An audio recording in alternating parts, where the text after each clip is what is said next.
हरे कृष्णा। श्री चैतन्य महाप्रभु के अभिन्न पार्षदों में से एक श्री लोकनाथ गोस्वामी, जो भगवान राधा कृष्ण की ब्रज लीला में मंजुलाली मंजरी के रूप में सेवा करते हैं, आज उनका तिरोभाव दिवस है। इस पवित्र तिथि के दिन उनकी कृपा की याचना करते हुए हम आज उनका स्मरण करेंगे। श्रीला लोकनाथ गोस्वामी जी का जन्म पूरी बंगाल के यशोहर जिले के तालखंडी ग्राम में हुआ था। इनके पिता का नाम पद्मनाभ चक्रवर्ती एवं माता जी का नाम सीता देवी था। ये दोनों श्री अद्वैताचार्य जी के शिष्य थे। इन्हीं दंपत्ति के पुत्र हुए श्री लोकनाथ। श्रीला लोकनाथ गोस्वामी की प्रारंभिक शिक्षा इनके पिताश्री ने इनके घर पर ही दी। व्याकरण, अलंकार आदि की शिक्षा इन्हें पिता के द्वारा ही घर पर प्राप्त हुई। फिर आगे की शिक्षा के लिए इनके पिताजी ने श्री अद्वैताचार्य जी के पास इनको भेज दिया। बालक लोकनाथ वहीं अद्वैताचार्य जी के पास ही घर पर रहने लगे तथा वहीं रह के इन्होंने समस्त अन्य शिक्षा और भागवत की शिक्षा ली। संयोग से उसी दौरान श्री चैतन्य महाप्रभु भी अद्वैताचार्य जी के पास भागवत की शिक्षा लेने आते।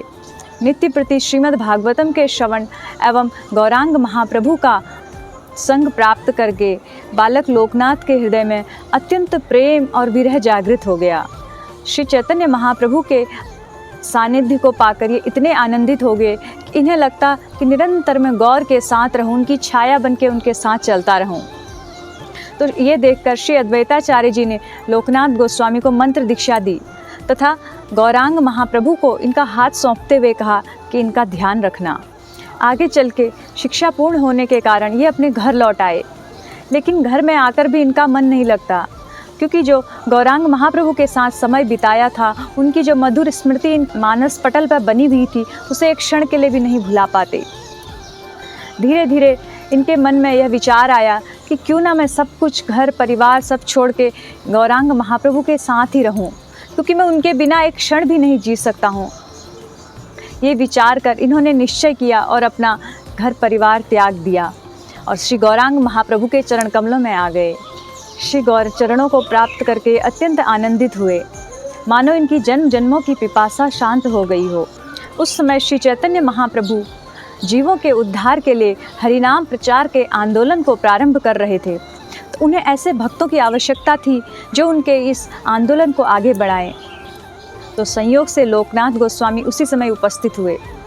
तो श्री चैतन्य महाप्रभु के साथ केवल 5 ही दिन ये बिता पाए थे कि महाप्रभु ने इनको एक आज्ञा दी कि प्रिय लोकनाथ, तुम श्रीधाम वृंदावन जाओ, वहाँ जाके वहाँ की राधा कृष्ण की लीला स्थलियों का उद्धार करो तथा उसे प्रकट करो, क्योंकि सामान्य जन के लिए राधा कृष्ण की दिव्य लीलाओं का स्मरण करना अत्यंत कठिन है और लीला स्थलियों के माध्यम से उनका दर्शन करके हम सभी जीव पवित्र होते हैं तथा भगवान के लीलाओं का स्मरण कर पाते हैं। महाप्रभु का यह आदेश सुनते ही मानो श्री लोकनाथ के मस्तक पर वज्राघात हो गया हो। उन्होंने कभी नहीं सोचा था कि श्री चैतन्य महाप्रभु से मुझे दूर होना पड़ेगा। उन्होंने तो अपना परिवार घर सब कुछ इसलिए त्याग दिया था कि निरंतर गौरांग की छाया बनके मैं उनके साथ साथ जाऊं। पर 5 दिन भी उनका संग लाभ नहीं कर पाए थे कि महाप्रभु ने आज्ञा दी, तुम वृंदावन चले जाओ। श्री लोकनाथ यह सुन के महाप्रभु के चरणों में गिर गए, फूट फूट के रोए, प्रभु मेरे किस अपराध के कारण आप मुझे अपने से दूर कर रहे हैं, कृपा करके इन चरण कमलों से मुझे विलग ना कीजिए। महाप्रभु ने कहा कि लोकनाथ, कालांतर में मैं भी संन्यास लेके इस हरिनाम के प्रचार के लिए अपना सब कुछ त्याग दूंगा, तो तुम इस कार्य में मेरा सहयोग करो।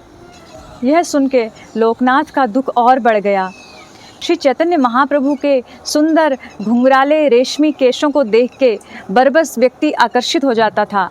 तो ऐसे सुंदर केशों से घिरा उनका मुख कमल, अगर संन्यास धारण कर वह केश मुड़वा लेंगे तो कैसी उनकी छवि होगी। तो ये सोच के लोकनाथ गोस्वामी को बहुत दुख हुआ। श्री चैतन्य महाप्रभु ने उनको कृपा सांत्वना प्रदान करते हुए उन्हें धीरज बधाया। श्री चैतन्य महाप्रभु से अत्यंत प्रेम करने के कारण लोकनाथ गोस्वामी ने उनकी आज्ञा पालन की। श्री लोकनाथ ने फिर सदा सदा के लिए महाप्रभु के चरणों को छोड़ के वृंदावन जाने का मार्ग अपनाने को निश्चय किया। उसी समय वहाँ उपस्थित एक भूगर्भ गोस्वामी नाम के, जो लोकनाथ गोस्वामी के परम मित्र हैं, उन्होंने महाप्रभु से प्रार्थना की, कृपा करके मुझे भी लोकनाथ के साथ भेज दीजिए, मैं इनका सहयोग करूँगा। तो महाप्रभु अत्यंत प्रसन्न हुए, जिससे लीला स्थलियों के प्राकट्य में आपके द्वारा इनको सहयोग प्राप्त होगा।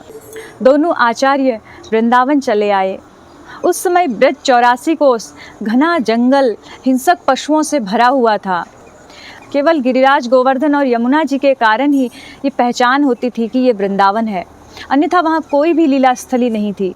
श्री चैतन्य महाप्रभु अभी वृंदावन नहीं आए थे, तो इसलिए राधा कुंड और श्याम कुंड भी नहीं प्रकट हुआ था। शिला रूप गोस्वामी, शिला सनातन गोस्वामी आदि बाद में आए, लेकिन पूर्व में जो प्रथम ब्रज में प्रवेश हुआ वो शिला लोकनाथ गोस्वामी का ही हुआ, जिन्होंने महान कष्ट सहा लीला स्थलियों को प्रकट करने के लिए। हाथ में शास्त्र और पुराण को पकड़कर उन्हें पढ़ते, उसके अनुसार उस दिशा में जाके उस लीला स्थली को खोजते, उस लीला स्थली पर जाके श्री राधा रानी से तथा उस लीला स्थली से प्रार्थना करते, कृपा करके आप प्रकट होइए, आप कहाँ पर हैं, आप मुझे मार्गदर्शन दीजिए। तो इस तरह रो रो के प्रार्थना कर करके इन्होंने 333 लीला स्थलियों को प्रकट किया। समय बीतता गया, वहाँ श्री चैतन्य महाप्रभु संन्यास ले चुके थे। यहाँ जब श्री लोकनाथ गोस्वामी ने यह समाचार सुना कि उनके प्राण धन श्री चैतन्य महाप्रभु ने संन्यास ले लिया, उनके लिए ये समाचार सुन के सहन करना असंभव हो गया। वो अब विरह में बहुत रोने लगे। उन्हें अपार दुख हुआ कि मेरे प्राणाराध्य श्री गौरांग महाप्रभु, जिनकी केशों से घिरा हुआ मुखमंडल इतना सुंदर, अब वो दर्शन नहीं होगा। तो इनके प्राण महाप्रभु से मिलने के लिए व्याकुल हो उठे। अपने को संभाल ना पाने के कारण इन्होंने शिला भूगर्भ गोस्वामी से प्रार्थना की, आप कुछ समय के लिए इस लीला स्थली के कार्य को स्थगित कर दीजिए या आप संभालिए, मैं गौर भगवान से मिलने के लिए जाता हूँ। वृंदावन से पैदल ही दक्षिण की ओर चल पड़े, लेकिन पैदल पैदल जाने में इतना समय बीता कि महाप्रभु वहाँ से आगे चल पड़े थे। दक्षिण पहुँच के समाचार मिला कि नहीं, महाप्रभु यहाँ से वृंदावन आ गए हैं। तो फिर ये वृंदावन के लिए चल पड़े। वृंदावन आए तो पता चला कि महाप्रभु काशी के लिए निकल गए हैं। इस प्रकार महाप्रभु की खोज में पैदल भटकते भटकते इन्हें बहुत समय बीत गया और विरह व्यथा से व्याकुल हो गए।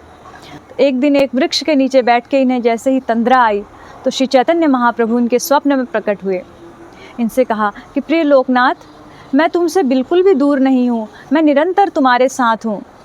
तुम इस तरह मेरी खोज के लिए ब्रज से बाहर मत आओ तथा लीला स्थली के प्रादुर्भाव का कार्य रोको नहीं। अब मेरा आदेश है कि तुम ब्रज छोड़ के कभी मत जाना। तो श्री लोकनाथ गोस्वामी ने ये आदेश सुन के हमेशा के लिए वो ब्रज में ही रहे। फिर उन्हें कभी श्री चैतन्य महाप्रभु का जीवन भर दर्शन नहीं हुआ।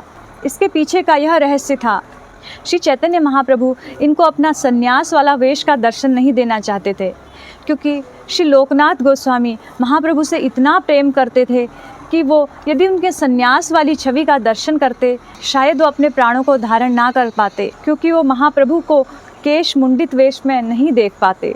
कुछ समय बाद ये ब्रज के एक उमराव गांव में एकांतिक भजन करने लगे। निकट ही एक किशोरी कुंड था।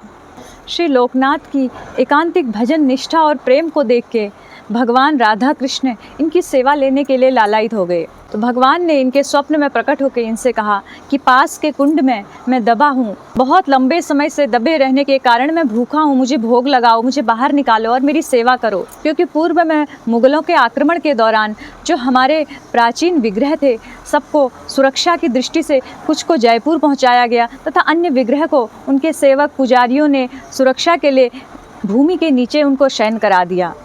तो जिस कारण वो सभी विग्रह अपने शुद्ध भक्तों को देखकर सेवा के लिए लालायित हो गए। शिला लोकनाथ गोस्वामी ने फिर उन विग्रह को प्रकट किया। उनका नाम रखा श्री राधा विनोद। राधा विनोद की बड़े प्रेम पूर्वक ये सेवा करते। इनके पास राधा विनोद को रखने के लिए कोई स्थान या व्यवस्था नहीं थी, तो ये अपने गले में एक कपड़ा बांध के उसमें ही इनके श्री विग्रह को लटका के अपने साथ साथ रखते। जहाँ जहाँ लीला स्थली की खोज के लिए स्वयं जाते तो इनके साथ इनके प्रिय राधा विनोद भी साथ जाते तथा वह इनके कार्य में इनका पूरा पूरा सहयोग करते। इनके साथ अनेक प्रकार की बड़ी मधुर लीलाएं उन्होंने की। वही राधा विनोद आज वृंदावन में श्री विनोदी लाल जी के रूप में सब भक्तों को दर्शन देते हैं। शिला लोकनाथ गोस्वामी की एक विशेष बात यह भी थी, इनके भीतर इतना दैन्य था कि इन्होंने निश्चय किया था, मैं कभी किसी को अपना शिष्य नहीं बनाऊंगा। श्री नरोत्तम दास ठाकुर जैसे शिष्य ने इनके प्रति अपनी ऐसी गुरु भक्ति की निष्ठा प्रदर्शित की, जिसके कारण इनको अपना संकल्प तोड़कर श्री नरोत्तम दास ठाकुर को अपना शिष्य स्वीकार करना पड़ा। इन्हीं लोकनाथ गोस्वामी का आज तिरोभाव दिवस है। शिला लोकनाथ गोस्वामी के चरणों में प्रार्थना करते हैं कि हमारे हृदय में गौर चरणों के प्रति आकर्षण उत्पन्न हो तथा भगवान की भक्ति में हम अग्रसर हो सकें। हरे कृष्णा।